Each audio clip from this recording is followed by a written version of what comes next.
আসসালামু আলাইকুম, কেমন আছেন সবাই? দেশ ও প্রবাস থেকে যারা ভিডিওটি দেখছেন তাদের অসংখ্য ধন্যবাদ। প্রিয় দর্শক, আজ আমি আপনাদেরকে দেখাবো এমআরটি লাইন 5 এর প্রকল্পের সর্বশেষ কাজের আপডেট। তো চলুন দেখা যাক। জ্যামের শহর ঢাকা আর স্বস্তির অপর নাম এমআরটি লাইন 5। অতিরিক্ত খরচের কারণে বারবার পিছিয়ে যাওয়া এমআরটি লাইন 5 দক্ষিণ রুট প্রকল্পটি পুনরায় মূল্যায়ন করা হয়েছে। চূড়ান্ত হয়েছে নতুন প্রকল্পের প্রস্তাব। সরকারি অর্থায়ন ছাড়াও এডিবি এবং ইডিসিএফএ এর ঋণের টাকায় বাস্তবায়ন হবে প্রকল্পটি। প্রায় 48,000 কোটি টাকার ব্যয়ে প্রকল্পটি অনুমোদনের উপস্থাপন করা হবে আগামী জাতীয় অর্থনৈতিক পরিষদে। ঢাকার গাবতলী থেকে আফতাবনগর হয়ে দশাকান্দি পর্যন্ত 17.20 কিলোমিটার দীর্ঘ এমআরটি লাইন 5 দক্ষিণ লাইন 2022 সালে শেষ হয় প্রকল্পটির সম্ভাব্যতা যাচাইয়ের কাজ। এশিয়া উন্নয়ন ব্যাংক, এডিবি এবং দক্ষিণ Korea economics development cooperation fund EDCF অর্থায়নে বাস্তবায়ন হবে এই মেগা প্রকল্প।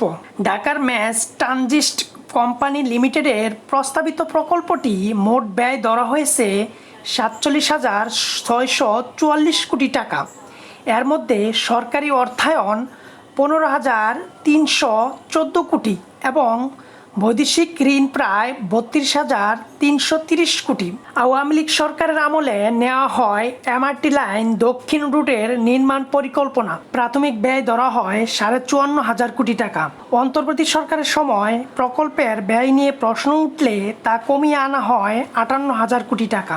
গাবতলী থেকে আফতাবনগর পর্যন্ত 13.10 কিলোমিটার মেট্রো হবে মাটির নিচে। আফতাবনগর থেকে দশাকান্দি পর্যন্ত বাকি 4.10 কিলোমিটার অংশ হবে মাটির উপরে। পুরো রুটে মোট 15টি স্টেশন নির্মাণের পরিকল্পনা রয়েছে।